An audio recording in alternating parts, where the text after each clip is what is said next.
Okay, thank you all so much for joining us today. I will introduce myself slightly later, but to begin with, I would like to ask the founder of GoGlobal, JD, Lord Waverly, to say a brief word. Thank you very much, John, and it's a great pleasure to be here today. And good afternoon from London, and thank you for joining the latest in the webinar series of GoGlobal Trade.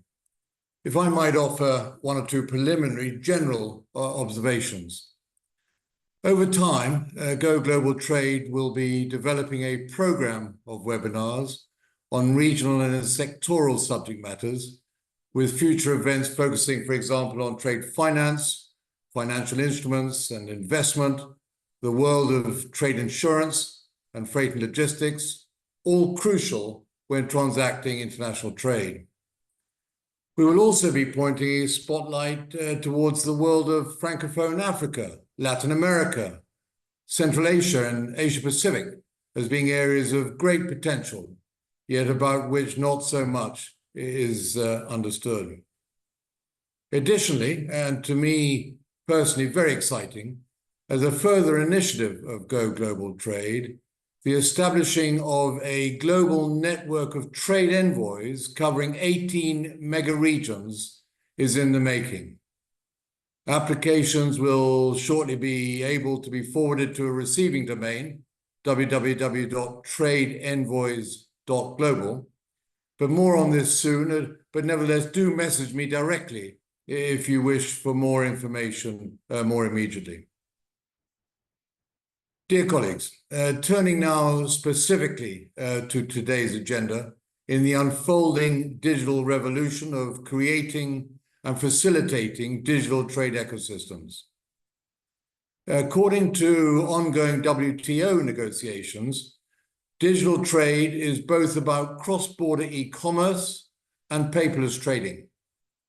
Digital trade includes trade transaction-specific electronic communications and electronic trade-related documents.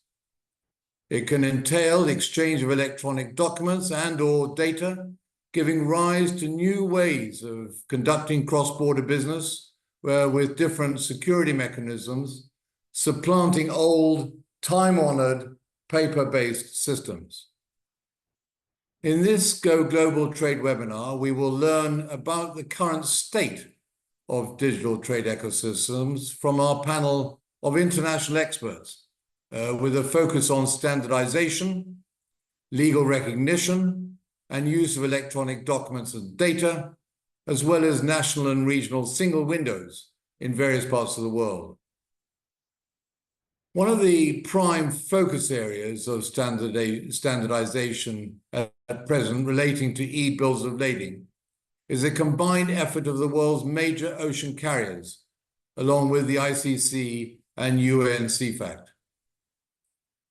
Ladies and gentlemen, I look forward to a lively, thought-provoking session and encourage questions and comments that will enrich the discussion.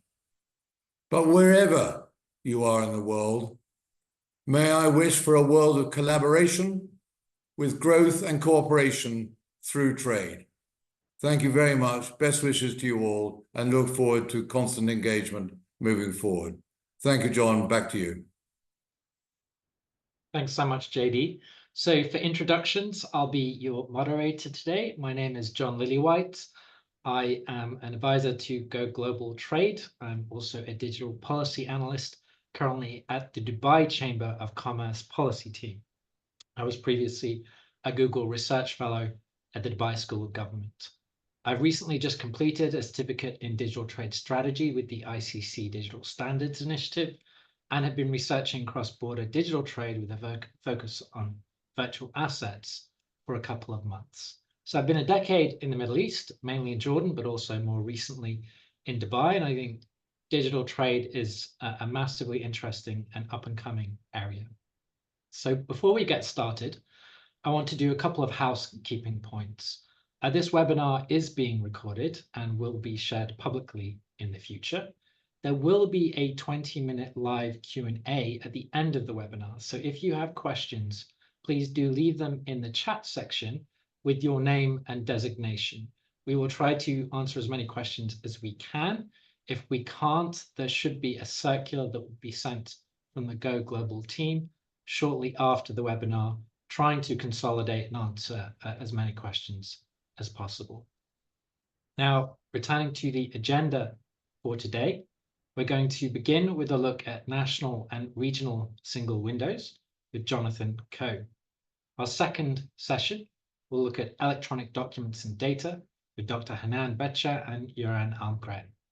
The third focuses on creating a legal enabling environment for digital trade with Dr. Donald Lewis and Yanying Lee. In total, we expect the webinar today to last just over 1 hour and a half, bearing in mind time zones in different parts of the world. So without further ado, thank you all so much for joining. Thank you to our expert speakers. And I will pass on to Jonathan Coe. Hi, let me just share my slide.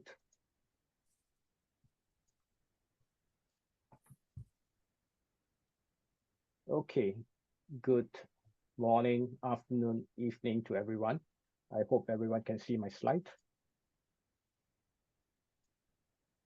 I'll be talking about this topic on national and regional single window. And just a brief introduction to myself. I've done a lot of single window customs trade projects around the world. Most recently, I was head of customs in Neom, Saudi Arabia. And I did quite a bit of travel quite a bit around the world in this area of trade facilitation. So what's single window? And I think I was quite surprised that as I engage with more and more people, particularly in the trade finance sector, there's quite a lot of people who are not familiar with single window. And I just want to explain that single window has been around for a number of years. The rationale for single window is that we have to look into dealing with the import and export compliance, the import-export requirements comprising customs clearance, government approvals. Most of the time, such formalities are quite difficult for traders. Traders are dealing with government departments as silos, and they have to deal with a lot of government departments and comply with their regulations. So this is quite complicated. The word single window is basically to present government and all the regulators as a single front, what we call a whole of government approach, so that as a trader, they can deal with all the silos of government from a single window using simplified, harmonized data, and such that they can submit the data only once, and all the other government departments can share the data. So this is a very facilitative approach that would it be nice that for the traders to have an easier way of liaising with the regulators. So back in 2005, UN Center of Trade Facilitation and Electronic Business, UN CEFACT, establishes what they call the Recommendation 33, which is the guideline to establish a single window. And it was version 1 was 205, and then it was revised 2020 edition.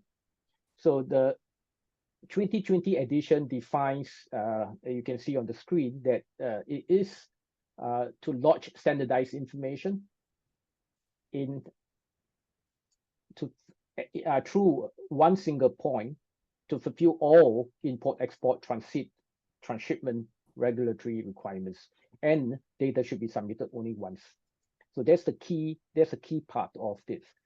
And then when the WTO TFA, when the WTO Trade Facilitation Agreement was established, Article 10.4 requires members to establish or maintain the single window.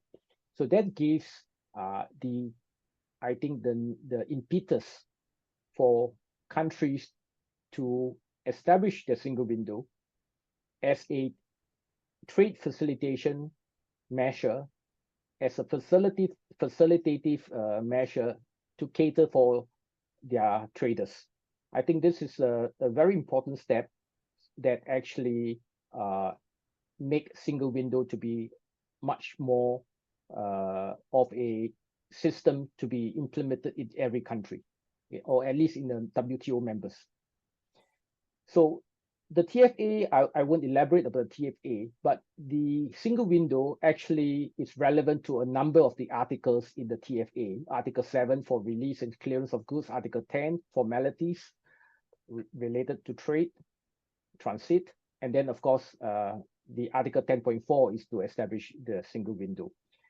So when we look into that, we of course look into how the single window ought to be paperless, electronic. Although some definition, I think WCO, World Customs Authority, mentioned that a single window may not necessarily be electronic. I can't imagine how a single window can be implemented if it's not electronic or it's not paperless.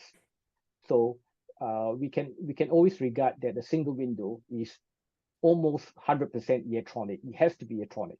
And when it's electronic, it uses international data standards from UN CEFACT and WCO, and including IMO and IATA or ICAO. Now, the other thing is that the single window is often considered the most impactful of all the trade measures, all the trade facilitation measures in the TFA, and yet it is actually one of the most complex to implement. So the most recent implementation rate in the among the members implementing the WTO TFA, Article 10.4 single window has the lowest implementation rate. And this is because it's actually involving a lot of parties, the entire regulators, government agencies involved in trade, as well as the entire trading community. So it is actually a large undertaking. I just want to share a little bit on how the single window evolved, right? I mean, usually the first stage of any automation in trade in the country would be automating the custom system. And I think today we find that a lot of, almost a very high percentage, I think above 95% or even 98% of all countries have already automated their custom systems. I mean, you see customs accepting electronic declaration, for example, and customs be able to automate some of their back-end processes. So that's customs systems. Then I think in maybe about 40, 50 years ago, you have trade portals, information portals to provide traders on how and what are the requirements for import-export. And then with the advent of electronic data interchange, EDI, and that's where you have standards like artifact standards and value-added network. And you find that a lot of countries, I think in the late 60s, early 70s, around the 70s and 80s, a lot of countries implementing EDI for trade exchange. And then as you have what you call stage 4 is that you have got countries who implement maybe a community-based system, a port community system or airport community system, or a single window that's pertaining only to customs, only customs. So these are what we call a limited form of single window that is not yet involving all government regulators. Then stage 5, which we call a national single window, where all regulators, all participating government agencies are included in the single window, so that when you submit, say, a permit, it goes to all or any of the regulators that is issuing the permit or licenses. All right, and that data will be shared with the customs, with the port authority, with the financial institutions. And that's where we are now. And the TFA, Trade Facilitation Agreement, is alluding to that countries, members should establish a national single window where all the agencies and the regulators are included. And then we see a proliferation of this national single window, most recently in the last 10 to 15 years, where many countries are establishing this in fulfillment of the trade facilitation agreement. And then we see some countries, the more matured countries, are extending their single window into including the B2B services, because the single window is essentially B2G, business to government, allowing business to deal with the government, and then facilitating exchanges of information between government agencies and other government agencies. So G2G, B2G and G2G. Then you have got the extended national single window that includes business to business services, B2B services. Then, of course, ultimately, when the countries have each got their single window, we'll see regional single window where national single window interface with another national single window within a regional block, a regional context to exchange information. There is a lot of confusion with this word. I think single window. Single window perhaps is one of the more abused terms in the industry. You have terms like maritime single window or port single window, which basically pertains to maritime transport information, right? Electronic information for port entry, exit, adhering to the IMO FAL convention. And then you have, I mentioned earlier, you have got port community system that focuses on the cargo and the matching logistics flow within the port or within the national port systems. And of course, I just mentioned you got the customs single window that basically extension of customs automation that provides entry point for traders to liaise and submit to customs, to the customs back-end system. So when we mention about single window, then we are talking about a single window that basically includes all the other regulators, the health regulators, the phytosanitary, the conformity, product conformity, all the regulators are involved in the single window. And that's where we are in this definition of national single window.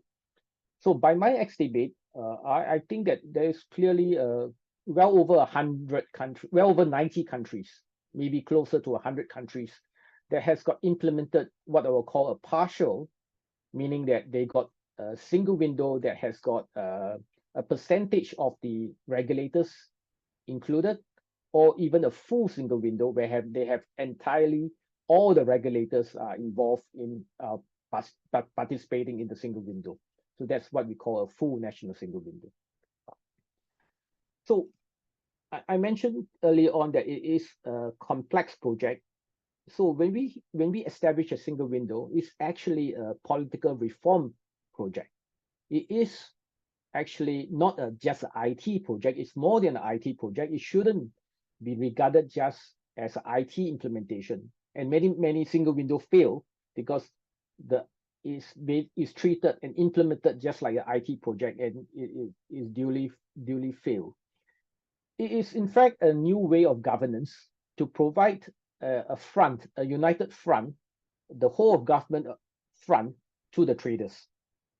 So besides having a single whole of government approach, it requires a bit of quite a lot of business process re-engineering, data document simplification, standardization, and harmonization, right?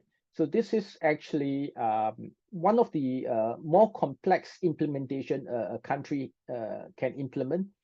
And actually, a single window starts sometimes and quite often is the first, what we call a whole of government system that benefit the citizens or the businesses to deal with the government, right? Usually you have to deal with government. By nature, government departments are quite silos, right? And usually the single window is more or less one of the first platform that a government can provide to present the whole of government facility, whole of government services to the businesses and the citizens. So what does the single window covers? It covers what we call all regulatory submission. And some of the regulatory submission for import-export are mandatory and some are voluntary, all right? For example, some certifications are not necessarily, it's not mandatory, all right? But the other license and permits are mandatory. So we cover both mandatory and voluntary. And it covers the entire trade for import, export, transit, transshipment, and anything that goes in and out of the country, all right? The other thing is that we are looking into, when I mentioned business process re-engineering, we are looking into merging the forms so that instead of submitting a lot of forms, which has a lot of data overlapping, a lot of common data overlapping in a lot of these forms, why not eventually merge and do it as a single form, right? So that you have a single form or a single submission and the data can be shared to all parties that requires the data. So the centrality of the single window is that traders will only submit once at a single point, one submission of the data, and a synchronous processing of the data. So you don't have to be, the data should be processed by customs and then by phytosanitary and then by port. It should be processing all together for the purpose of clearing the cargo, right? And it's this single decision making, because sometimes it's not just customs who will decide on whether to inspect. Sometimes it's the health authority or the food authority. So it has to be a single decision making for a goods release and clearance, not just customs. So this is important. This is a single window for a single point of action for the release of cargo by customs and all the other agencies involved in a timely manner. So what this is basically a schematic to say that what I like to show people is the left-hand side, which is the traders, the trading community. You have the importers, the traders, carriers, agents, brokers, service providers, logistics, express couriers, submitting all the necessary regulatory documents to the single window. And then the receiving entities, which is customs, all the other regulators, government agencies, the port authority, operator, banks, and even the chambers or the shipping councils, they who are receiving the data and giving their whatever approval or release, and these are done via the single window, right? So this is what we call the left-hand side and the right-hand side, facilitating each other through the single window. So if you imagine that if you don't have a single window, you have a lot of interactions between all these parties on the left-hand side and all these parties on the right-hand side, right? It's just not very efficient. So what we have is that in the single window basically provides the validation of data, routing, reconciliation of the data, all right, and ensuring that data is, when it's submitted once, that data is processed and reused for the back-end system of the government agencies, the regulators, or customs. In some cases, where you have got at the trading community, you still have got what we call value-added service providers that can provide added services to the traders in their submission to the single window. So in some countries, you've got this layer of value-added services. This basically shows in the case of how permits and manifests and declarations are submitted via the single window to the customs backend or to the port authority or to the regulators. I won't delve too much into this. So I'll give some examples of how various countries have implemented the single window. In the case of Singapore, the single window was quite early. We launched in January '88, probably one of the first worldwide nationwide document system back in '88, where before UN CEFACT recommendation 33. That was because we needed a single approach that combines 32 Today, we have got 32 license and permit issuing authorities. So 99% of all the permits today are processed and approved, not necessarily approved, but are processed within 10 minutes. So if you submit a declaration and a permit application, it's basically processed and you know the results within 10 minutes, usually less than 10 minutes. So on the average, about 9 million transactions a year, and with about 9,000 users in the Singapore single window. Then Singapore actually extend the single window, and what we have is the network trade platform, launched in 2008, and that provides a range of B2B trade-related services.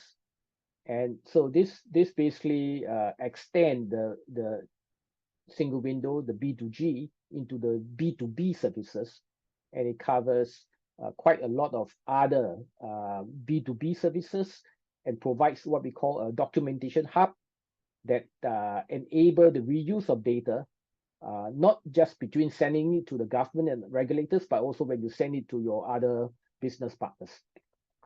So over about 50 over B2B trade-related services are included in this NTP.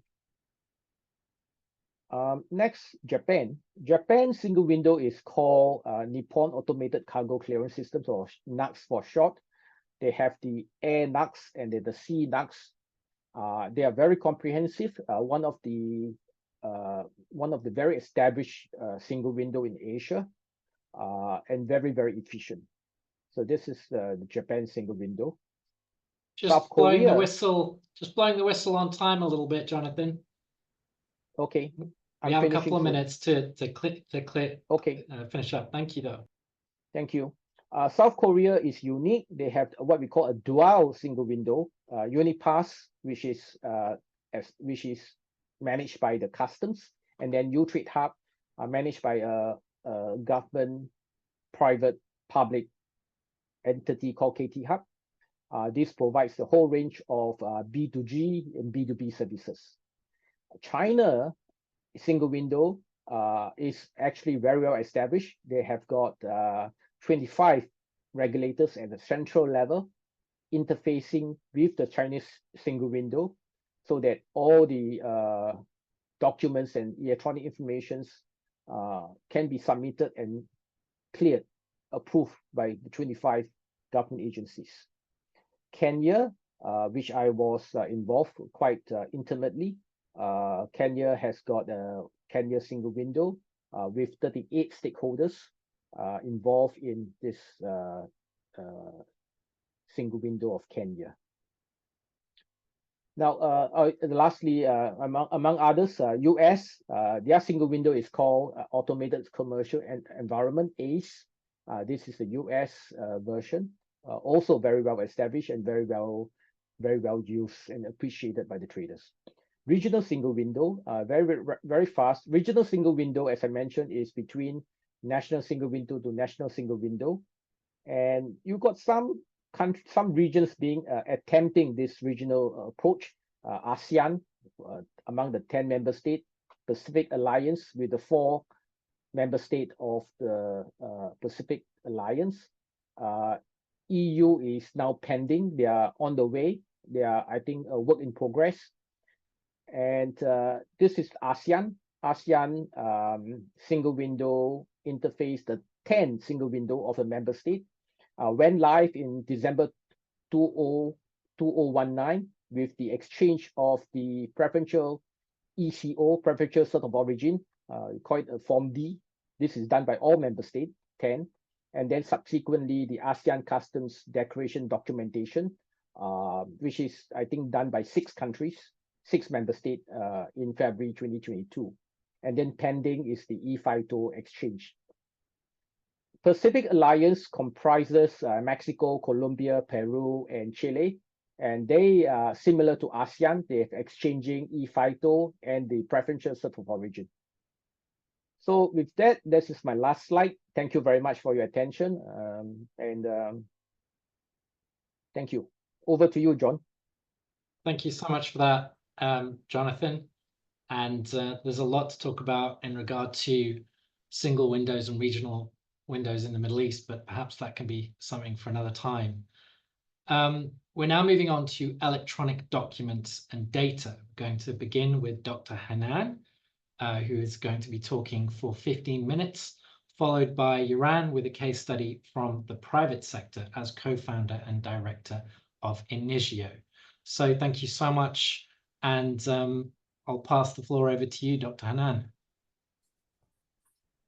Thank you very much for this presentation. Indeed, there is a lot to say. I did dedicate a 1-hour session only for European Maritime Single Window and the work that done at IMO. So basically, CEFACT, ISO, WCO, and IMO working together with a partnership agreement to harmonize the maritime data, and we have the European Commission as regional maritime single window contributing to that. Very nice presentation from Jonathan. Thank you. So my name is Hanane Becha. Quickly, I would like to introduce myself. In terms of academic background, I have PhD in computer science. I have more than 20 years experience in different domains, namely in shipping. I am really into standards, working on standards development since 2006, active in many standards organizations, namely CEFACT, where I'm elected as CEFACT Vice Chair for Transport and Logistics domain. I did lead Smart Container project. I did lead many integrated track and trace project. I did co-author many publications that are accessible online and on my LinkedIn profile, and I'm based in Marseille. Today, I would like to cover a bit CEFACT, huge. We have a lot of projects in CEFACT, almost 30 projects going in parallel. I would like just to present a bit the mandate, the objectives, unique credentials, scope, and deliverables. I will be having a special slides to discuss terminology, definitions, and namely introduce one of the well-established standards called UN TDED, where we simply talking, discussing, clarifying the meanings of different terms and codes. I would like as well to present a structured data model, the buy, ship, pay library defined by CEFACT over almost 2 decades, which is basically, if you could see it as arrangement of different words in a sentence to convey really a meaning. That's what we mean by the structure. And since we are talking about trade finance, I wanted as well to cover a bit the e-bill of lading subset, again, structured data set of data elements.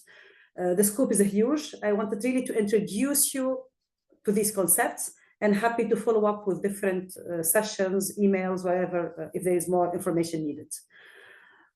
Very important, when we are CEFACT chair or vice chair, we are really volunteer expert, working with many volunteer experts to help with standardization work. This is a quick overview of the Bureau. We are organized in different domains. Personally, I am taking care of transport and logistics, environmental management, cross-border management domain as well.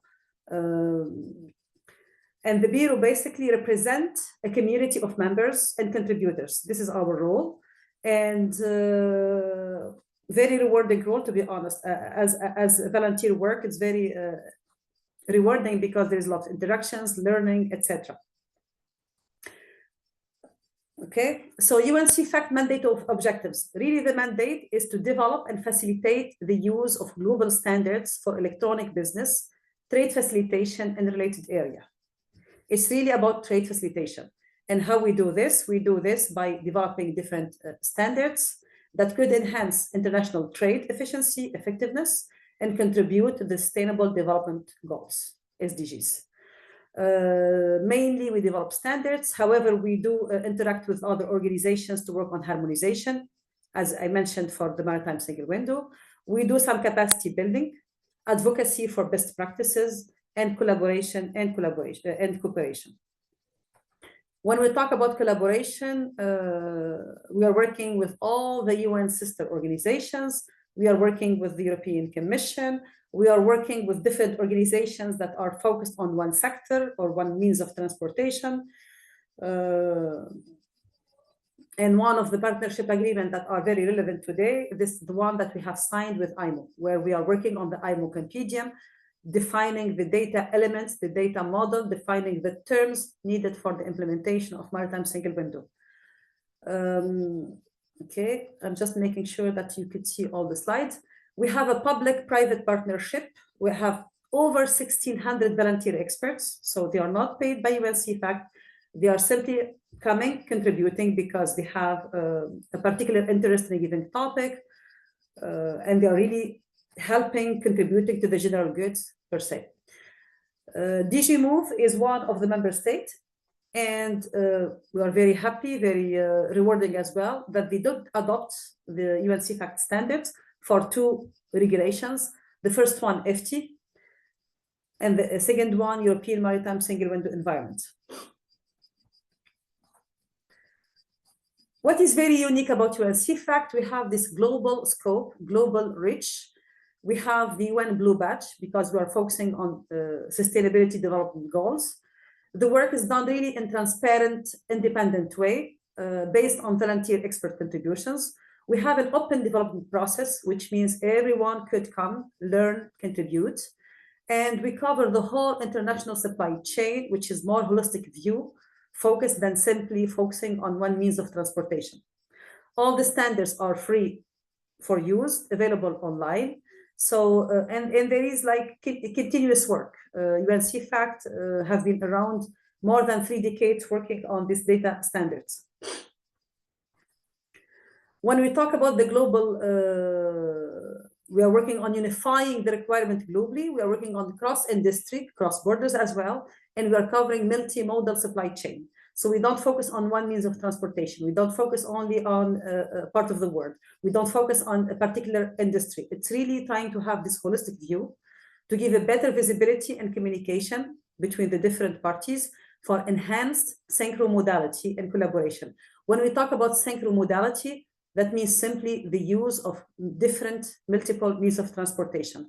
As you know, there is no trade without the transport, and very rarely when transportation, when import-export require only one mode of transportation. Usually we need at least 2, 3, 4 means of transportation.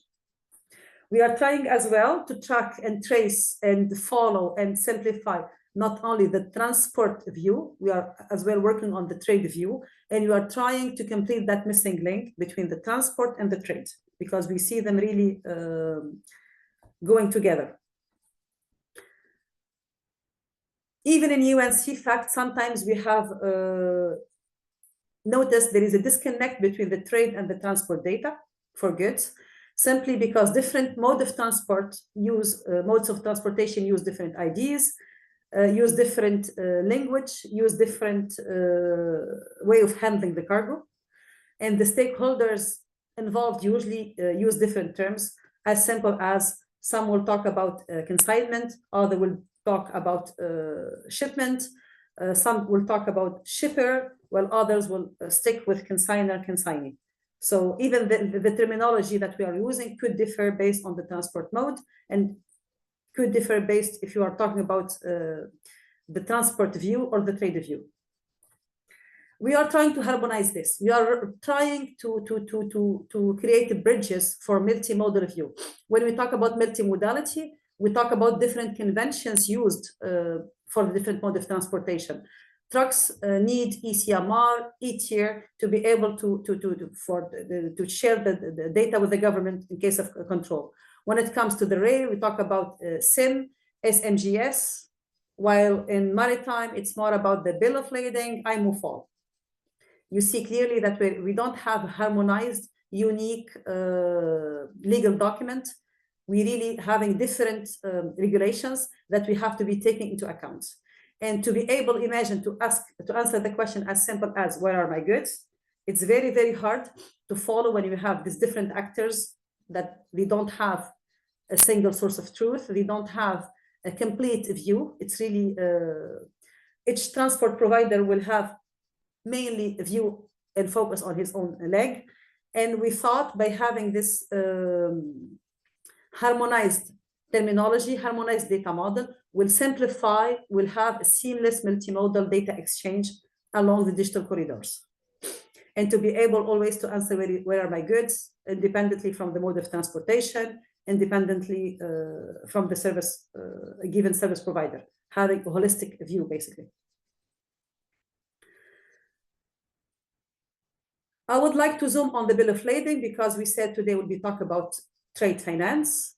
The bill of lading is one of the documents listed here. It's focused more on maritime and simply issued by the carrier to the shipper when the goods are loaded on the vessel. It's really a proof that the carrier did receive the goods and they are loading them onto the vessel. This is very important document because even banks use it and as a way to in condition for obtaining insurance coverage, is a proof that there is contracted, the exporter did contract for a transport service, and the document really not only evidence as contractual agreement for the carriage, it's a formal acknowledgement of the receipt of the goods by the carrier, and establish ownership or title of the goods, which means the person, the holder of the bill of lading, has a proof of ownership and could even collect the goods when they arrive at the ports. So you can receive physically the goods if you are really having control holding this bill of lading. You could as well transfer the possession of the goods. You could sell the goods before even get delivered. So you can transfer this ownership or control of the good to different parties, which means you are enabling resale or transfer of ownership of the goods while they are still really not physically received. This is why the bill of lading is very, very important. And today, when you send the bill of lading in electronic format, you are by default duplicating the copy. As you know, when you receive a copy, when you send a copy, you don't lose your copy. When you send any document, even a PDF document, the sender will have still a copy of that document.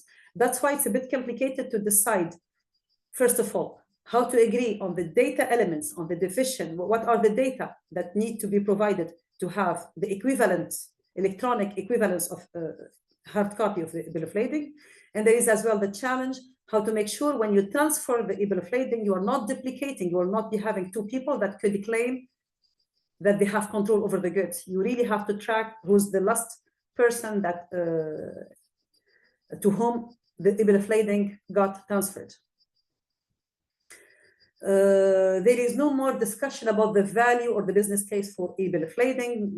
Many companies did commit for the bill of lading. A lot of work and energy, and organizations are working hard on ensuring the adoption of bill of lading, namely ICC, International Chamber of Commerce, ICC DSI, Digital Standards Initiative, that did work on reusing standards, did adopt different standards, namely the UN CEFACT standards for bill of lading that got published recently. And during last week in Geneva, we did issue a call for action, a call for adoption of international standards for trade finance and namely bill of lading. This call for action, for adoption, it's a joint call between UN CEFACT and ICC DSI.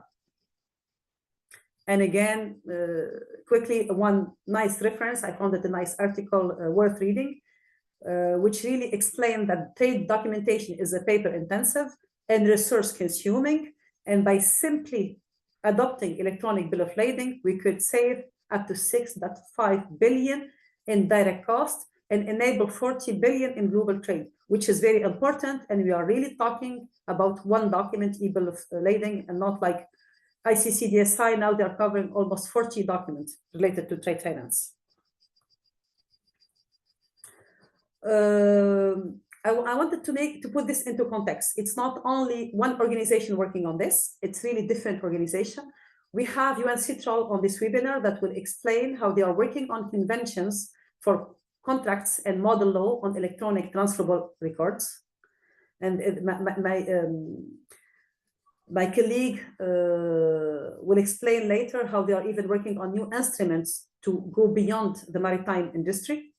UN CEFACT, that I'm representing their work today as vice chair, contributing with the data and interfaces standards. We are working on multimodal transport reference data model.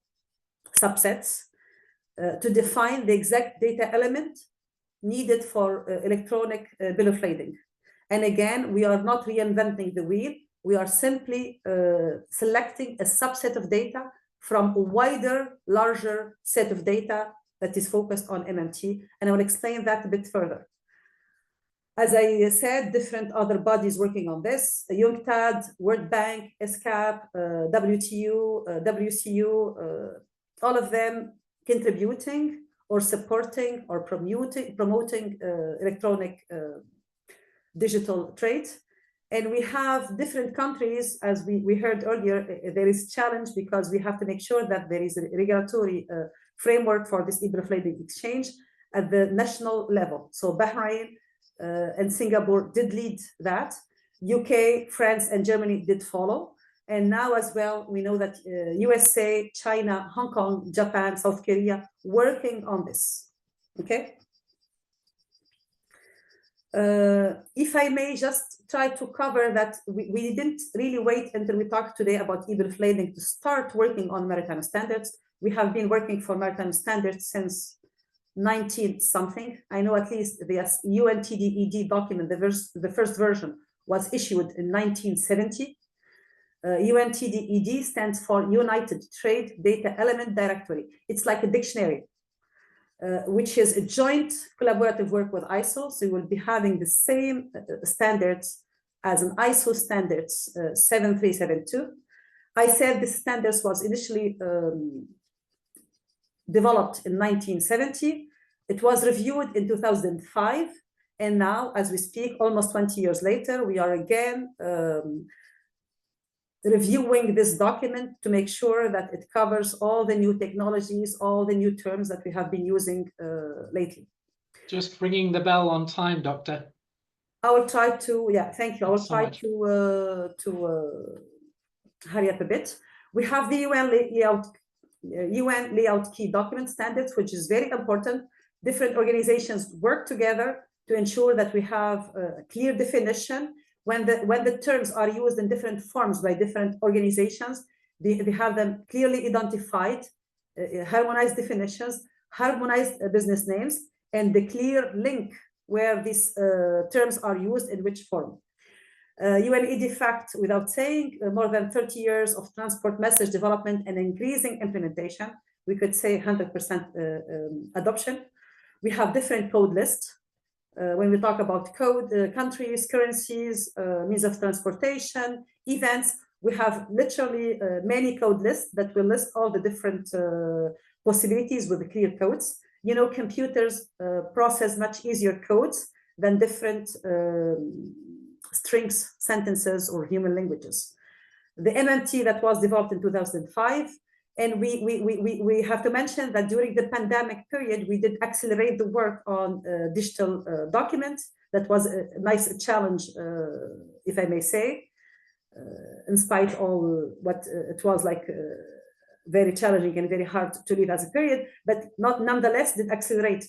And this is where CEFACT did work on a new standards for bill of lading. And now we are revising that to make sure that we meet the requirement of the different organizations that did adopt or did work on different copies of bill of lading. It's very, very important to have a harmonized electronic bill of lading. Otherwise, that will impede adoption.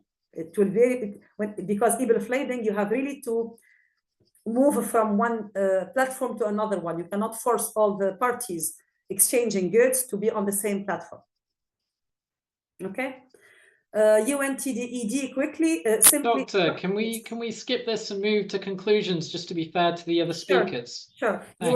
Okay, sure. UNTDED, as I said, dictionary under review with many organizations involved.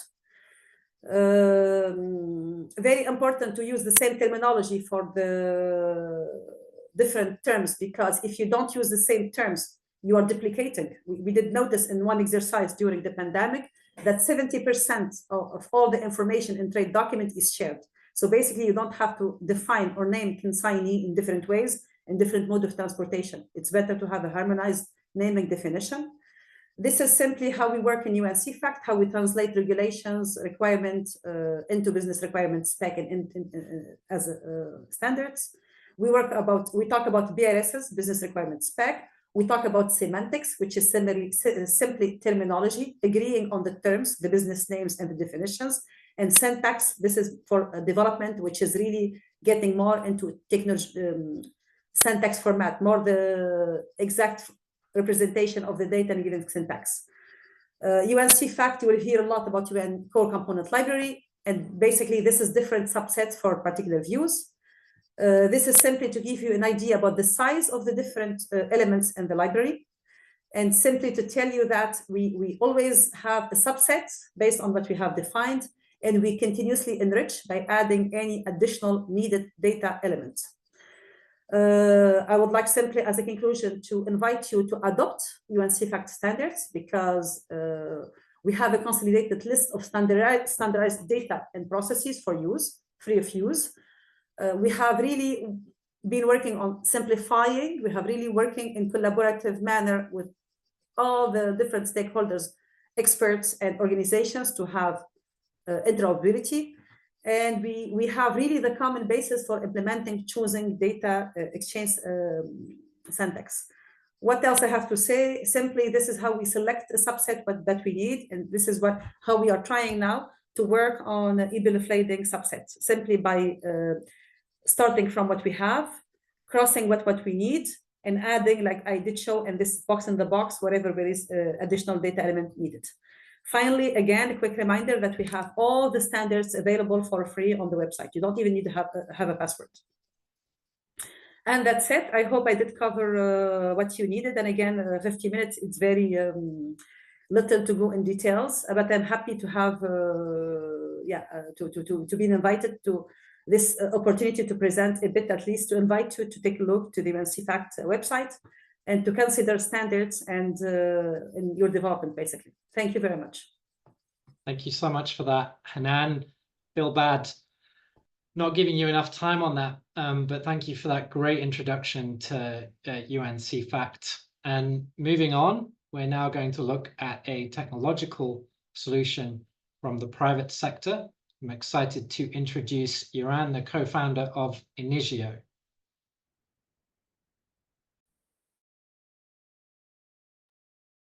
Iran, you are muted. I'm sorry. Thank you very much. Great hearing these presentations. And since we are a bit running out of time, I'll share my screen immediately. So take your time, Iran. We have time. We have time. We have time. Don't worry. Okay. So my background, I'm engineering computer science. I've been working with e-archiving and also lots of years within exchange technology. And I'm co-founder of a company called Inizio, and we are working with something that we call digital original documents. And this ties very much into the presentation that has been done by Jonathan and also Hanane. I'm very much interested in listening to Jan Jing's presentation as well, going forward, and of course, Don's presentation. So what is trade all about? Trade is basically all about the exchange of goods and the exchange of data. That is what we want to do, and that's what we're doing constantly globally. The challenge is that we are still exchanging so many paper documents. And the reason is quite simple, really, because all legislations, all frameworks, when they were created, they were based on the concept of a paper document. And we're still living in that world. We're still living with those legal frameworks, but we don't really want the paper documents. We want the data on the documents, and we want it to be structured data. And why is it so hard to digitalize this? Well, Hanane touched on that, and one of the major challenges is to digitalize the bill of lading. And the reason for that is that it's a document of title, meaning that holding the original document is crucial. And if you have a paper document, that's clear. I hold the paper document, and then I can give it to someone else, and then I don't have it anymore. That's trickier in the digital context. So that is basically what I'm going to talk about. So what we're having today is that we're having a trade chain that is broken and doesn't work very well because we're still using paper documents. And that's a hassle for everybody in this space. And what are the legislators doing? Well, once again, Hanane mentioned this, and Yang will talk more about it, so I will not go into details. But really, the MLETR is on a high level is really beautiful. It's very nice, all of it, but it's really beautiful on a high level. But basically, what the MLETR is saying, that you shall not exclude using electronic documents just because they're electronic. But you have to comply with the regulations, meaning that you have to be able to prove control of a document. You have to be able to transfer a document to anybody, and you have to be able to transfer it to anyone, meaning that it cannot be a closed system, according to MLETR. And moving forward, the front runner in this race has been, up until now at least, the English law. I know the Singapore is ahead, of course, but the English law is the most well used globally in global trade. Somewhere between 60, 70, 80% of all global trade is using English law still. And the most important legislation is the Bill of Exchange Act from 1882. And if you read it from the context from the very beginning, it's technology neutral. It doesn't require it to be paper document, but it requires it after the additions have been added to the document, and then there has been a requirement that it has to be tangible, and that was blocking digitalization. So last year, a new legislation came into force, the Electronic Trade Documents Act, basically stating that the Bill of Exchange doesn't have to be tangible anymore. I'm simplifying, but that is the key message with this legislation. So that opened up for digital original documents. So what is a digital original document? Well, the first thing that mostly comes into mind is a PDF. And a PDF is great because a PDF is a global standard. A PDF is a document where you can trust the content of the document and you can transfer it to anybody. But there is no, me as an engineer, I say there is no singularity. There is no possibility to separate a copy from an original. If I have a PDF and send it to John or Hanane, and I still have it, then we have one copy each. So a normal PDF doesn't comply with the legislations of MLETR and Electronic Trade Documents Act and so on. And also another thing that's crucial within trade is that you want to have the audit trail. You want to be able to make endorsements, meaning adding text at the end of the document. That's also not possible with a PDF. But a PDF is a great start. So why not continue to work with a PDF and just enhance the PDF? And then you can accomplish something that can comply with these legislations. So we've been working with that, and lots of functionality already exists in the very rich PDF standard. So, for example, you can attach a file within a PDF document. So you have a file within a file, that's within the standard. As everybody knows, you can sign and seal a PDF, and then you can trust and verify the content. But the key thing to digitalize documents such as a bill of lading, let me move, sorry.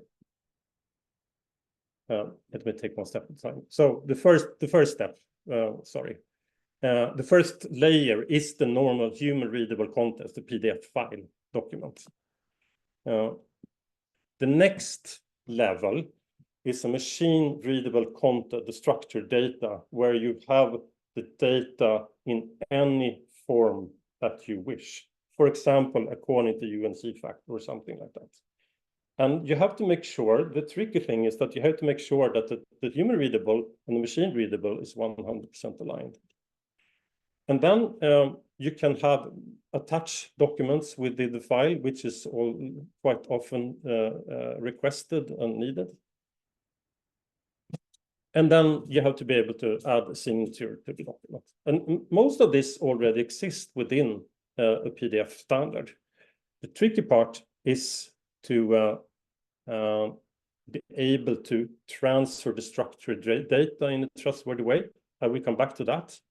And the other one is to create the singularity, to be able to separate the original from a copy.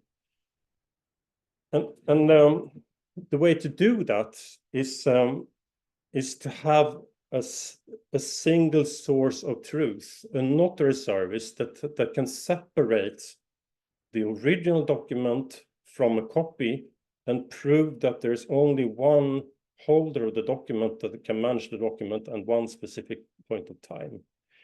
And that can be done with some kind of blockchain technology. Maybe it could be done with the other technology, but you can never publish the actual document on the blockchain. The document have to reside by the holder. Otherwise, it will never be a document of title. But you can reference the document into something like a distributed ledger or a blockchain. And then you can, the combination of the document and the distributed ledger, you can prove ownership, and you can also transfer ownership to anybody. So when this framework is in place, actually, as long as the legislation is technology neutral, you can digitalize all documents. And the thing is that in global trade, there are a couple of documents that are really tricky to digitalize. And we've been talking about bill of lading several times. The other one that is also commonly used is a bill of exchange. Other documents are like promissory note, for example. And they are tricky. And the reason why they are paper-based, that makes all documents paper-based today. So for example, we have lots of certificates, we have lots of CMRs, we have lots of custom documents and so on. They're all paper-based because just some documents, there's no solution to digitalize those documents. So once you have been able to digitalize the tricky documents, then you can digitalize all documents using similar technology. I can also mention that some documents are fine to digitalize just as normal PDFs, definitely, but not all of them. So moving back to one of the tricky parts and very much connecting to Hanane's presentation again, is that what you really want to do is to transfer data, but you don't know the means on how to transfer the data. And therefore, sending a file with any means that's available, email or EDIFACT or whatever, that's a very open standard, and everybody can receive and manage a document. Also, everybody can receive and manage a PDF document. So what you could do in order to transfer trustworthy data from one entity to another without having any formal relationship with them is to do it by creating the human readable document using the structured data. So they are 100% aligned, and you mint that information into the same document, meaning you're creating them at the same point of time.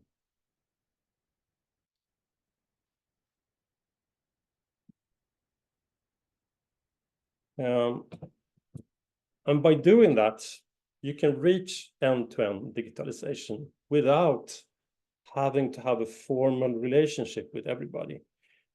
A formal relationship, like a formal API connection and a formal connection, that will simplify things. But global trade is so distributed, there are so fragmented, there are so many different parties involved. So there will always end up in some parties that are not connected to your solution. And then you can use digital original documents to transfer the documents to anybody. They can manage them, they can verify them, they can extract the structured data, and they can even amend the documents.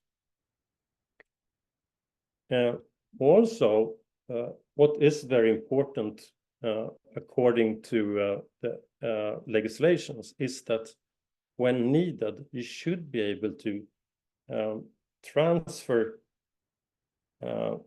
move from electronic to paper document or the other way around. So transfer medium basically, and that's something that will be required for a while, and you have to have that functionality in order to comply with this legislation in full. So global trade is really complex. There are going to be lots of different solutions out there, and these solutions will be more and more interconnected, but there will always be a need to be able to communicate with somebody that you don't trust and that you don't have a formal relationship with, that you don't have an API with. And then we suggest that using the document and using the PDF standard and enriched PDF standard can be used to solve these challenges. And that is our focus, and that is what we are working with. If you have any questions or any more comments, so please reach out to me later. Thank you so much. Thank you so much for that, Iran. I think in the technology circuits, everyone is talking about AI quite rightfully, but I think a lot of people should also be more aware and talking more about blockchain, particularly when it comes to the use case of global supply chains and digital trade. Moving on, we now have our final session, after which there will be a Q&A, creating a legal enabling environment for digital trade. We have Dr. Donald Lewis that will be giving a 15-minute presentation, followed by Yanying Li, who will also be giving a 15-minute presentation. Dr. Don, thank you so much, and I'll pass it over to you.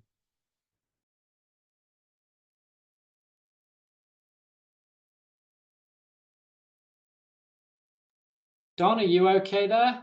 I am, and Great. thank you, John, for that introduction. I think you have received my slides now. Yeah, we can all see that. If it's possible to make it widescreen or to remove Yes, the here we go. thumbnail, that would be great. Thank you. Perfect. So I will be presenting with Yanying Li of UNCITRAL on creating a legal enabling environment for digital trade. As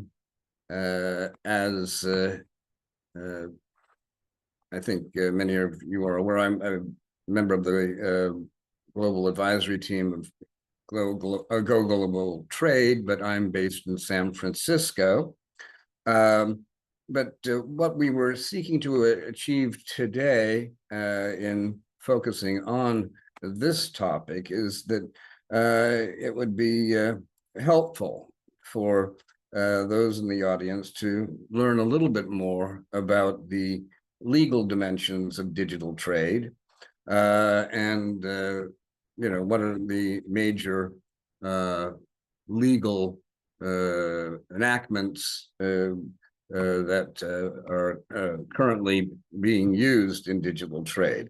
To begin with, we should understand the governments, in cooperation, of course, with a range of other actors, are primarily responsible for creating the legal conditions for digital trade to flourish.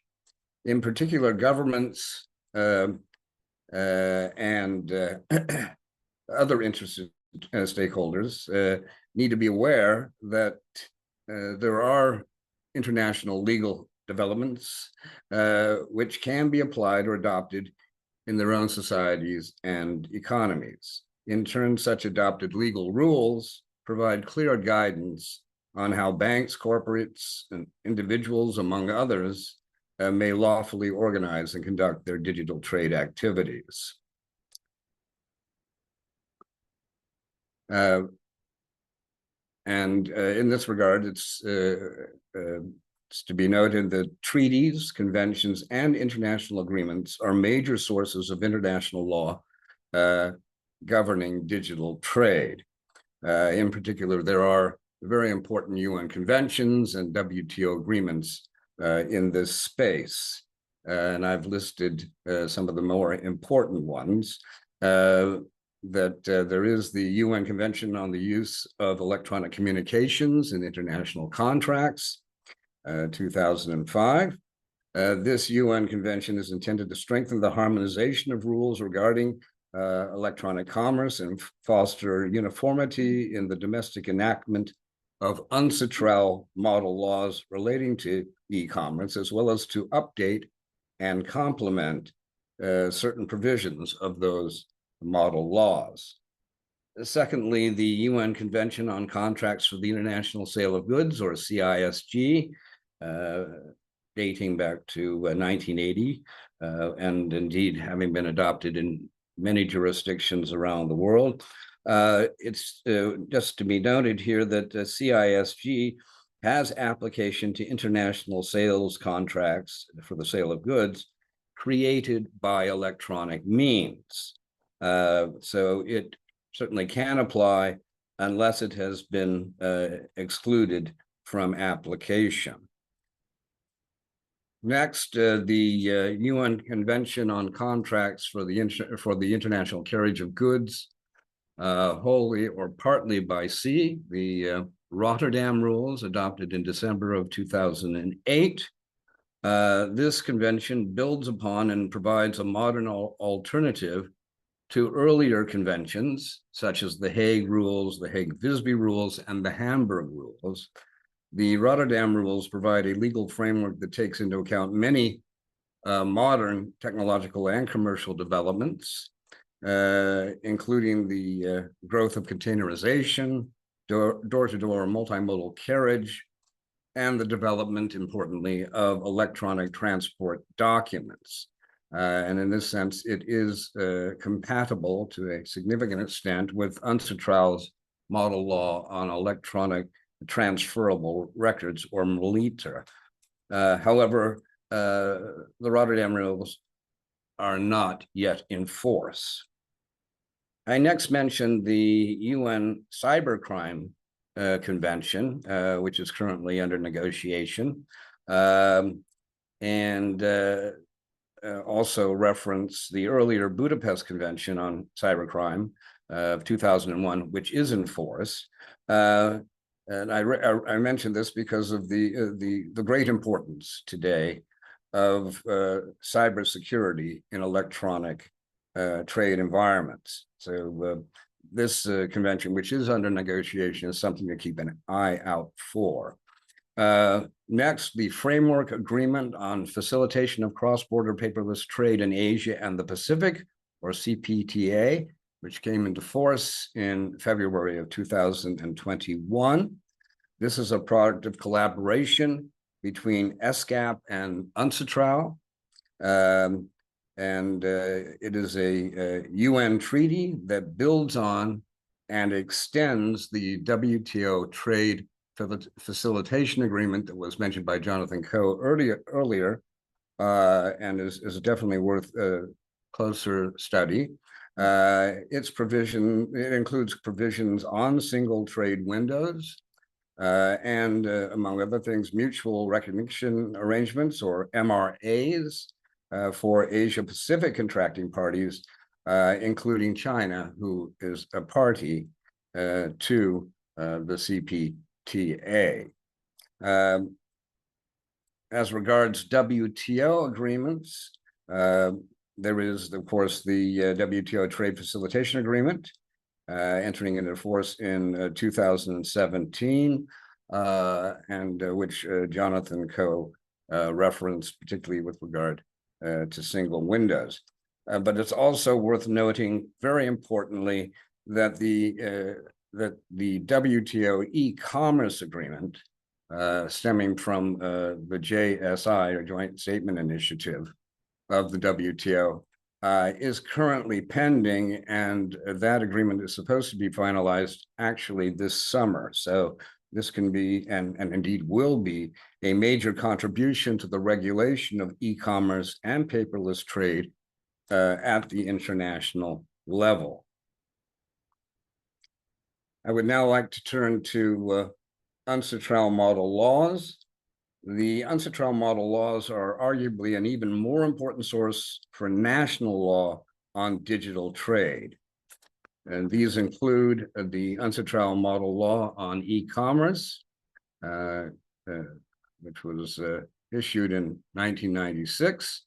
This is an extremely important law. It is the core model law in the field of e-commerce and has been enacted in over 100 jurisdictions.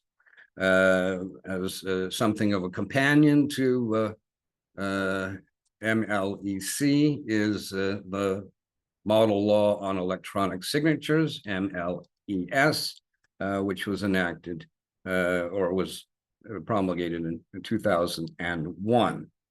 And then next, of course, is the now very famous and extremely important UNCITRAL model law on electronic transferable records, or MILITA, which was issued in 2017, and as we can see, has attracted a great deal of interest, including in jurisdictions such as the UK and France, Singapore, and elsewhere around the world.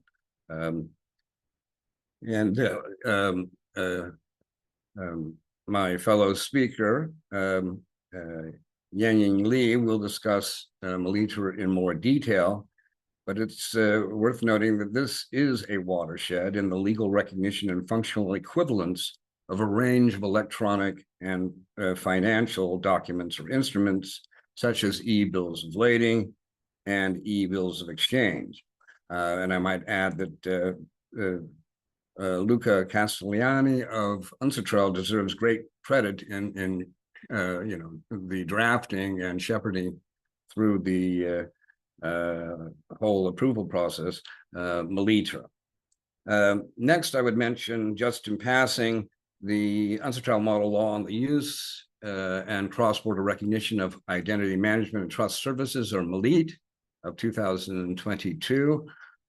This new model law bears great similarities to the EU EIDAS regulation, and indeed can also be compared to the successor, EIDAS 2.0, and I should mention that this subject matter will be covered by Yangying Li in her presentation. Next, I would mention, and this is actually brand new, fresh off the presses, the UNCITRAL Unidroit model law on warehouse receipts, 2024, which includes also e-warehouse receipts.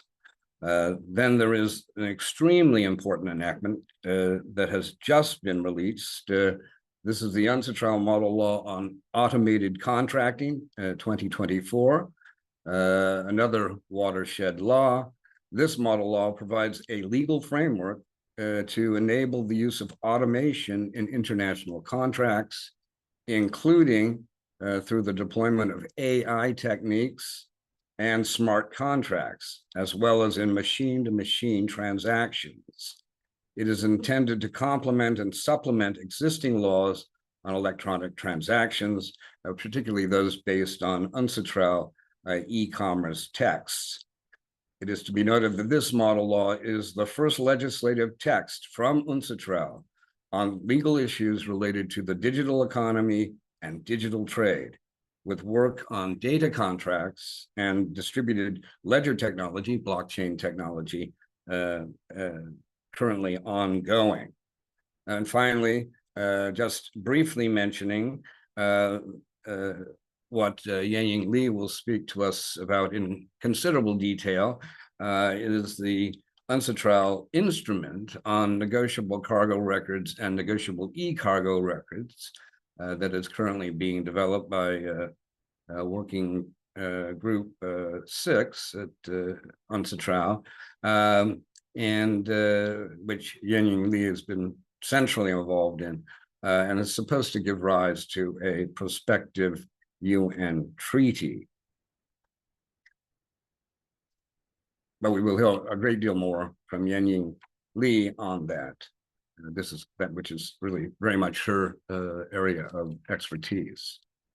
And I would just like to mention in passing that all of these UNCITRAL model laws share similar fundamental principles, and these include the functional equivalence as a matter of law of electronic documents with their paper counterparts, the principle of non-discrimination, and medium technology neutrality, which is to say, no bias in favor of the use of a particular medium or technology over others. Very important key fundamental principles. Of course, we've heard from Dr. Becha about UN CEFACT, and indeed also from Jonathan Coe, but just to understand that there are, if you like, legal ramifications that arise from a UN CEFACT recommendations, and that what has already been referenced by Jonathan Coe is recommendation number 33, the 2020 revision, which involves the establishment of single trade windows. Then there was also UN CEFACT recommendation number 35 on the legal status of a single window, and UN CEFACT recommendation number 36 on interoperability of cross-border systems. That should be borne in mind. So besides what we see emanating from UNCITRAL or UN CEFACT, there are also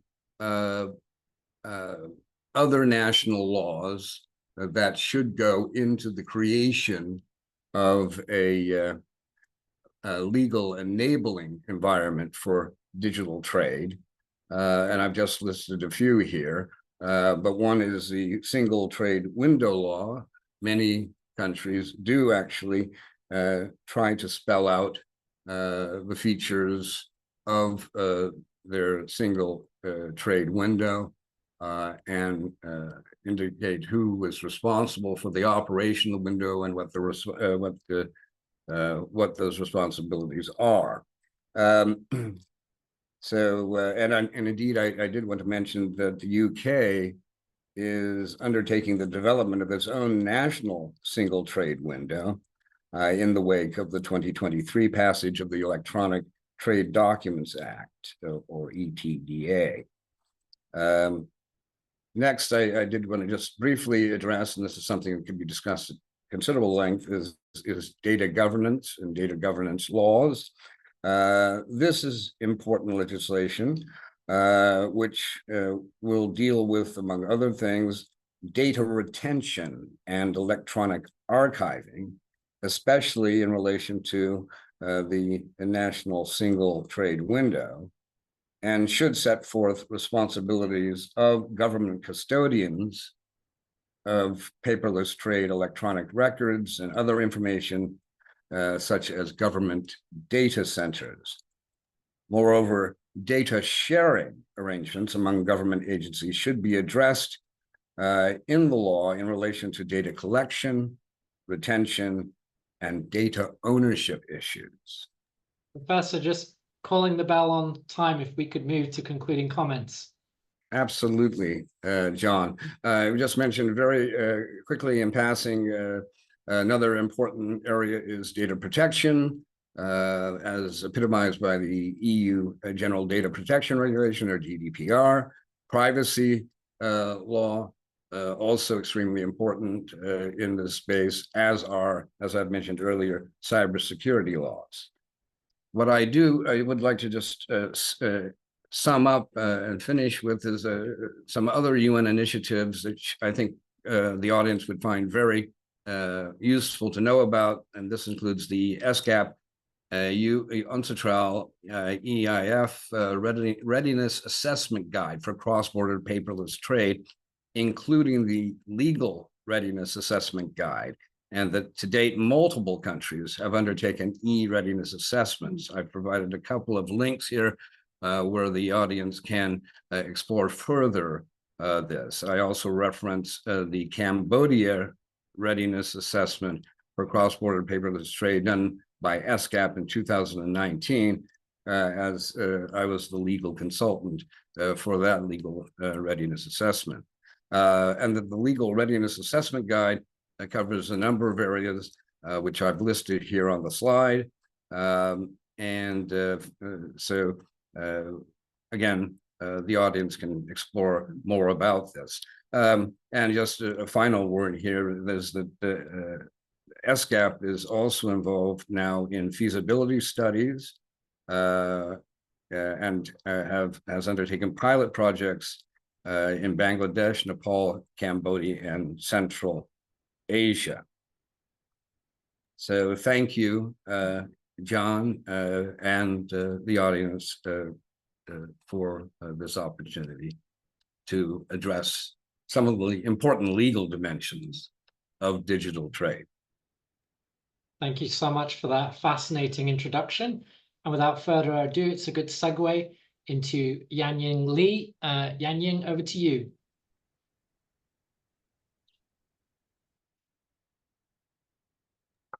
Thank you, John. I was just trying to share the slides.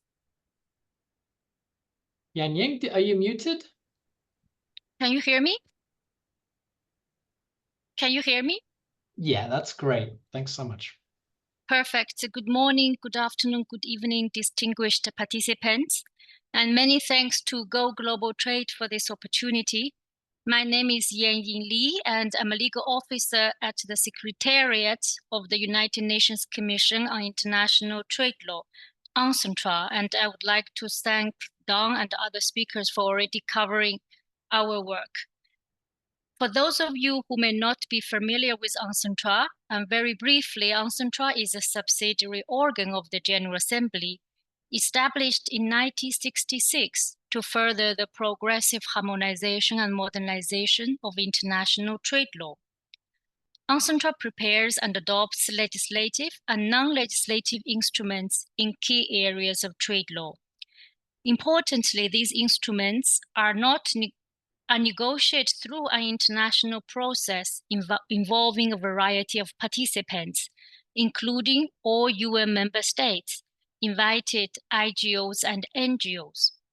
So these are not created by the Secretariat as such. It's a mechanism bring together all sorts of participants. UNCITRAL's work is organized and conducted at 3 levels. The first level is a commission, which works through an annual session. And the second level is the intergovernmental working groups, which to a large extent undertake the development of the topics on UNCITRAL's work program. While the third is the Secretariat, which assists the Commission and its working groups in the preparation and conduct of their work. UNCITRAL sessions are held alternately between New York and Vienna every year. Since 2022, UNCITRAL Working Group 6 has been working on an international instrument which allows the use of negotiable cargo documents and negotiable electronic cargo records for all modes of transport.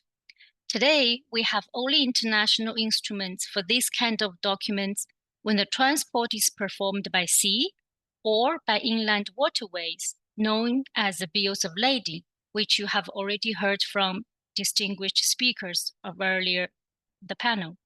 And there is, however, a growing need for such documents in the context of multimodal transport, as well as other modes of transport. So today, my presentation will focus on the negotiable electronic cargo record, which is a new type of cargo record to be created by UNCITRAL Working Group 6. It will perform a similar function as e-bill of lading, but not only for maritime transport, but for multimodal transport as well as railroad and air transport. So why do we need negotiable electronic cargo record, and how could it promote digital trade? So I will start with the second question. So the draft instrument being developed introduces a uniform legal framework on the recognition and use of negotiable electronic cargo records based on our model law on electronic transferable records, MOETR, MELITA. And many of you may have heard about MELITA since it was adopted in 2017 and became the new buzzword after COVID-19 and has been picked up by many important trading countries. So the legal framework currently being discussed for negotiable electronic cargo records, which is a new type of record, a document of title for any mode of transport and multimodal transport, will be the same principle as MOETR. The difference is that MOETR applies to all types of transport record, not only related to transport, but beyond. And the negotiable electronic cargo records, it's mainly a record in the transport area. And the second key difference is that the draft instrument being developed now, it's in the form of an international convention. So thus, it could provide the same legal standard on the recognition and use of such records and facilitate interoperability of data exchange models. And very briefly on the reasons of why we need such a record, some of the reasons are the same as why we need e-bill of lading. So quite often international trade, goods are not sold directly to end users, but to intermediaries like commodity traders.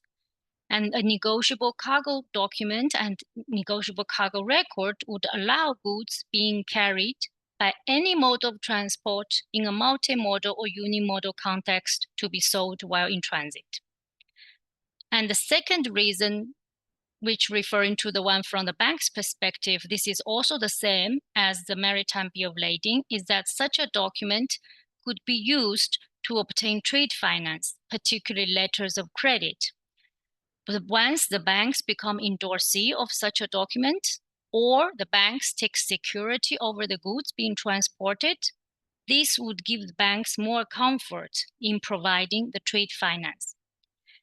And then third reason, which is actually make the document slightly, let's say, upgraded version from the maritime bill of lading. This reason was brought to our attention not at the beginning of the project, but only recently after the Red Sea crisis. So the shippers involved in our project brought to the attention of the working group is that one of the benefits of a negotiable electronic cargo record is that it would allow the switching of mode of transport at the time of crisis, so that in case the shippers decided to switch mode of transport from maritime to air to road, a combination of maritime to a different services, the document would remain to be a document of title. So unlike the maritime bill of lading, if you switch the mode of transport, then only a consignment note or airway bill would be issued. That would no longer be a document of title. So this is the third reason that the shippers brought to the attention of the working group, that the flexibility to sell goods to another buyer while in transit is becoming an important part of building resilience into supply chains by shippers at the time of disruption. So you may wonder who can issue such a document and how could it be issued? So in the document itself, although the concept is new, but the document itself is not entirely new, because the default rule is actually not to issue a completely new document, but to upgrade the existing transport document.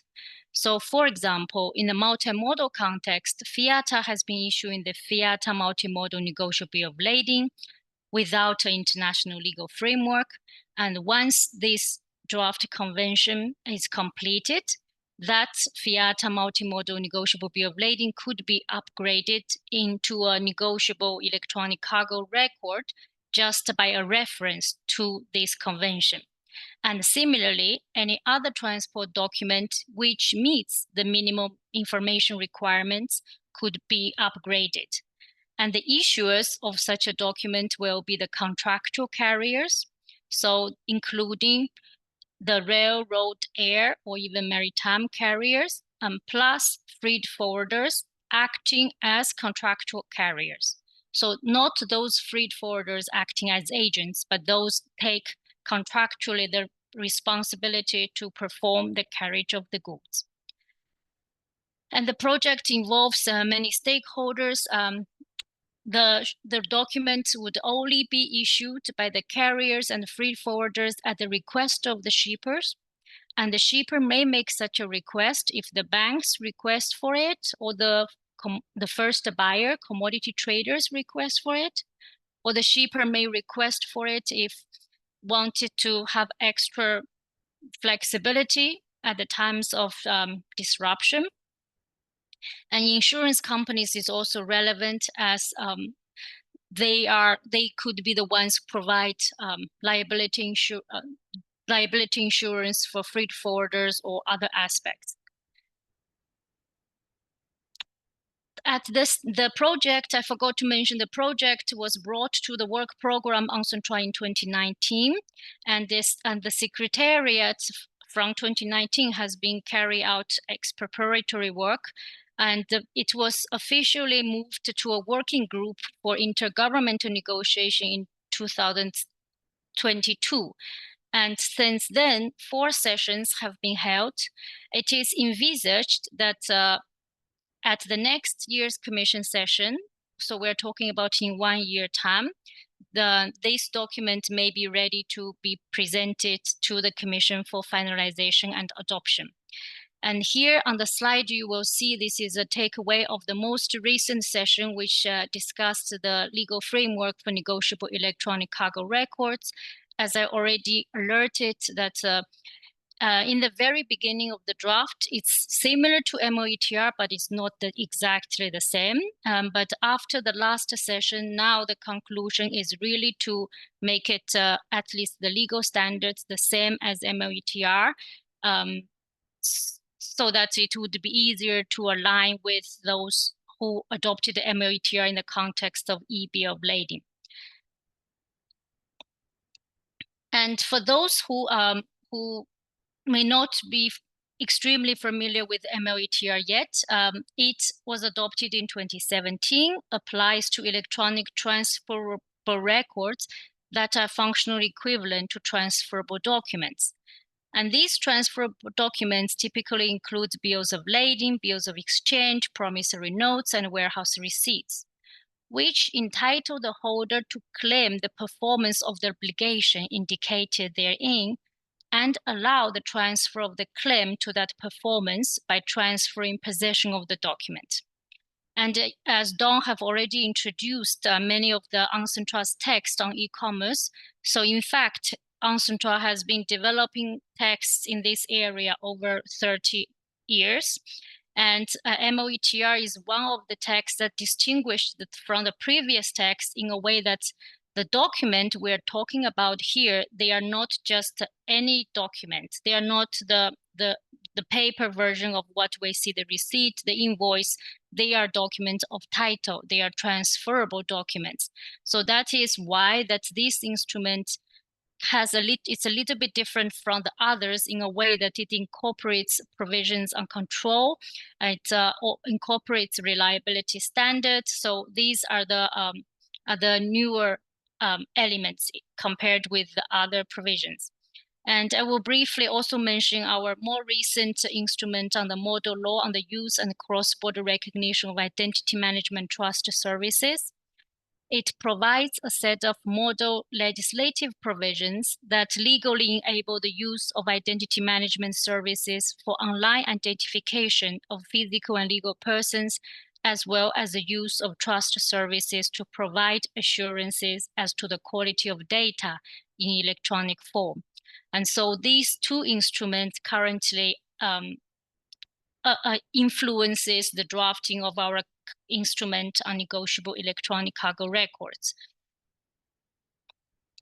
I already mentioned that for those of you who may want to know, we actually just this Monday, we released 2 very short explainer videos about the project made by participation of the delegates to a working group session. I will share the links in the chat for those who wanted to know more or in a different way. Thank you very much. Thank you so much, Yan Ying. We've got to our final session today, which is a 20-minute Q&A. Now, I think the best thing to do to get to know the speakers better and also to zoom out a little bit on some of these topics is to really ask a couple of questions. And I think I have 1 or 2 that I can put to the speakers, and perhaps you can all discuss among yourselves, moving in and out as you see fit. But just riffing off some of the things we discussed today, I wanted to put an economic question and a geographic or geopolitical question to the speakers.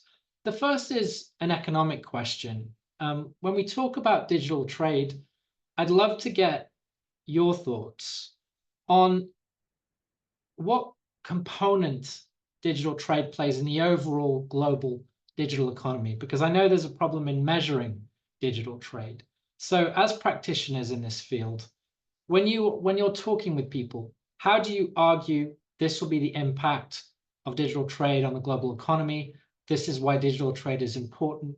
This is why digital trade might help us reverse some of the current patterns that we see in global trade. So that's the first question. Economically, how legitimate is digital trade as an overall proportion of global trade? And then the second question I wanted to ask, because we have speakers and audience from all over the world on this call, is really what is the most interesting or notable digital trade development or even stress factor in your part of the world, even if it is quite local or quite specific? So those are 2 questions I have, the economic and the geographic and geopolitical, and I'll pass the floor over to you all.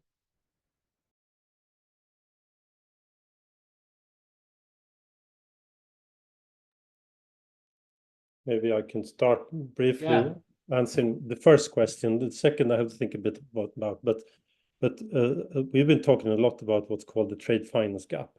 And the trade finance gap is a huge challenge for all emerging markets to be able to sell their goods. So especially export from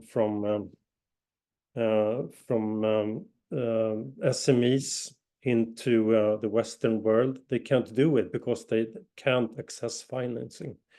And why can't they access financing? Because the financing of global trade is too cumbersome, too costly, due to the requirements of paperwork. So to digitalize global trade would even out the competition globally, and also even out the possibility for SMEs in emerging markets to export their products. So that's a key issue. And we're talking about trillions of dollars that's lost in trade every year. Does anyone else want to jump in on that? I have lots of questions, but I'll defer to the experts.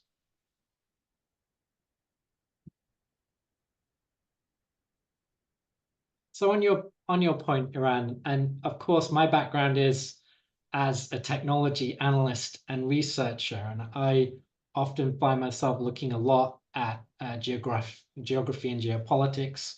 Most recently, we were looking at silicon chips, something everyone's aware of. But you're looking at blockchain. What is the friction when you're talking about the blockchain between the rules of nation states and the cross-border capability of the technology that you're using every day? Because we have a technological capacity that is really in many ways unencumbered by the nation states and by borders, but we also have regulatory and procedural and tax and financial networks that we've inherited from Bretton Woods and from after the Second World War. So just from day-to-day practice, what is it that you make of some of these frictions? Well, we try not to talk about blockchain at all. We talk about distributed ledger, and the reason for that is basically that most people still today put they say blockchain is the same as crypto, and crypto is still within the banking world something that they really want to avoid. So if you want to make business with banks, then you still today have to be very careful with anything that is touching crypto. Yeah.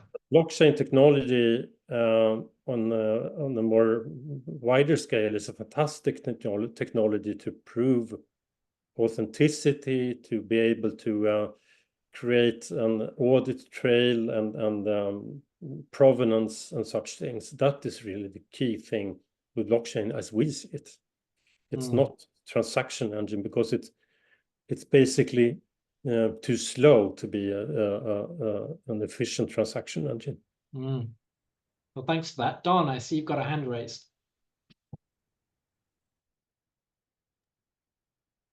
Yes, John, but it's in reference to your earlier question about the overall impacts that digital trade is having on international trade, and the proportion of international trade that can actually be characterized as digital trade. In terms of the use of, for example, electronic bills of lading, my understanding is that only 2% of international trade and the carriers that are involved in certainly maritime transportation, only 2% of that trade is conducted currently by electronic bills of lading. Now, the ICC Digital Standards Initiative, the DSI, has posited that, and this includes, of course, people such as Pamela Marr, that by 2030, all bills of lading, with the help of both ICC and UN CEFACT, among others, IMO, that all of these bills of lading somehow, even though they come from very diverse corners or different carriers, that they're all going to be electronic bills of lading. And I don't see quite how that's going to happen in the short time that exists. Thanks for that, Don. So we have a question from Riham Mari to all of the speakers. What are your views on the WCO e-commerce package? Does it work in silos along with different initiatives? Go ahead, Hanane. Thank you. WCO, World Customs Organization, they have their own data model focused on governmental data, what is needed by customs, basically. We are trying, as UN CEFACT, to collaborate with them. We are trying to work with them. Definitely, there is a place for enhancements. The good news that UN CEFACT have in place created a mapping to WCO data elements. So whenever there is equivalence, we have a mapping, linking, or referencing what is the equivalent in WCO. WCO as well involved in the work on maritime single window. It's one of the participants, the signatory of the IMO partnership agreement, which means, again, there is some collaboration to harmonize data, maritime data. So not perfect, but there is some efforts going on for that harmonization. And we are hoping to enhance even further that collaboration.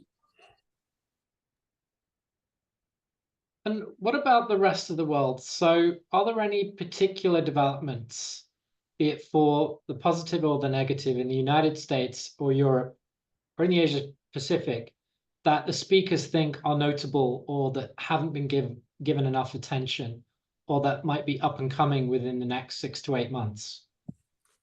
I think there is another US-based organization, well-known, ISTM, but working again on developing the terminology for the maritime industry.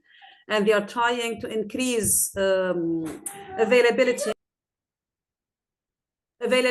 of increase. Sorry for this distraction.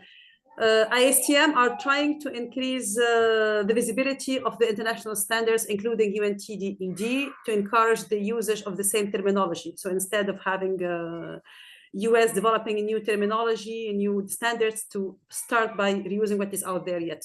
And UN CEFACT, even though it seems to be more European, it's really international. And we are trying to raise awareness at the international level. And we, even in the bureau, we have Canadian, Australian, last mandate, we have Indian. So we have really bureau members from all over the world. So clearly there is probably a need to strengthen as well the collaboration with the US. And Hanane, go ahead. And I think for this session, we don't need to raise hands. Everyone can just jump in. It's always hard. It might interrupt somebody. That's why. Well, I want to say that it's extremely hard to find something positive with Brexit, but actually Brexit made created a sense of urgency within UK to push for a move to technology neutral legislation, and in a very swift and very proper manner. They did that from drafting to have the act enacted was in record time, and also very well written and well done.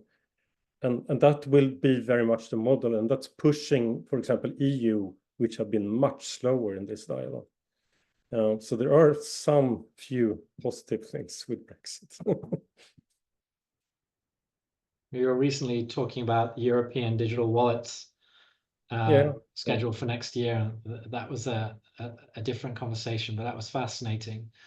I know, moving on to the legal side, I remember having a chat with Professor Don about the legal developments from the WTO up to the current time, from the early law of the seas to some of the current legal architecture that is trying to be put into place to facilitate digital trade. And I know there's some opportunities there as well as some legal questions. Professor Don, is that something that you're able to talk about, how these legal frameworks you think might work in future, and what the inheritance of the electronic trade debates at the WTO were many years ago to the debates we have today? Well, as I think I mentioned, there's a major development in the offing, and indeed under negotiation, and that is the new WTO e-commerce agreement spawned through the Joint Statement Initiative, the JSI, and we haven't seen that yet in terms of what the final form of the WTO e-commerce agreement will look like. But it is quite clear if one reads through some of the negotiating text that it is meant to cover both cross-border e-commerce and paperless trading. And as I've referenced in my remarks,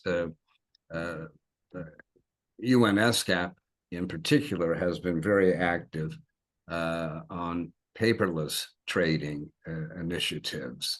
But that's certainly what we're going to see. I've also heard, or it's been clear from what I've read in the negotiating text, that the UNCITRAL model laws will be playing a very important part and informing much of the content of the new WTO e-commerce agreement. But it's supposed to be available sometime this summer, that the full text will have been concluded. So that is something to keep an eye out for. But this is a major development. It is intended to be a plurilateral WTO agreement, somewhat like the GPA, the Government Procurement Agreement, the WTO, or the ITA, and others. So that means that it's not expected that everyone, all the countries, certainly not the least developed countries, will necessarily be taking on board the obligations of the WTO e-commerce agreement, at least immediately. And therefore, it's expected that really more developed, more advanced economies, members of the WTO, will nonetheless sign on. Thank you for that. So we have some practitioners of digital industry and e-commerce on the call today, but they might not be that familiar with digital trade. So to put things very simply, and I guess honing in a little bit more on that question, we have the regional trade agreements between different parts of the world. The one between the UK and Singapore is very well known, but you mentioned many others, Professor Don. Is the WTO still a place for these global digital trade agreements? Are many of the kind of multilateral digital trade agreements sort of balkanizing the prospect of digital trade? Or do you think there are global solutions which can go through the WTO going forwards and create a harmonized framework that all parts of the world can sign up to? Just a quick question on that. Yes, well, I mean, you raise a very good question, and we do see, regional as well as bilateral approaches to not just digital trade, but also to the digital economy. So we are seeing, of course, a whole raft of digital economy agreements or digital economy and trade agreements being concluded, including, as you referenced, in the context of UK, Singapore, but also within ASEAN itself in Southeast Asia. And we also see this more widely in East Asia. It's clearly something that is of great interest to countries that are members of the CPTPP, that very important and large trade grouping in East Asia. So, I think you're absolutely right. There is a degree of balkanization, but this is how the multilateral trading system works. You have regional undertakings, even bilateral undertakings in various parts of the world, and this then gives rise to regulation that finds its way eventually up to the multilateral level. It's known as deepening multilateralism through regionalism. So this is actually the way in which the WTO is intended to operate, and of course it does recognize regional trade agreements, of which there are there's a huge plethora of such agreements in any part of the world, and in East Asia, for example, it's known as the noodle bowl of RTAs or FTAs. So this is something that we expect. I think it's to be encouraged, because this is getting the word out, as it were, on the digital economy, as well as on digital trade, and that's a very good thing. Thanks so much for that. Well, thank you to JD and the GoGlobal team. Thank you to all of our speakers today for this marathon session. And I hope that we can post the recording to this up on the social media channels in the near future. And also thank you so much to our audience that have stayed with us throughout the webinar. Thanks so much, everyone. Thank you. Thank you very much. Thank you. Thank you. Have a good evening. Bye-bye. Good evening. Wunderbar.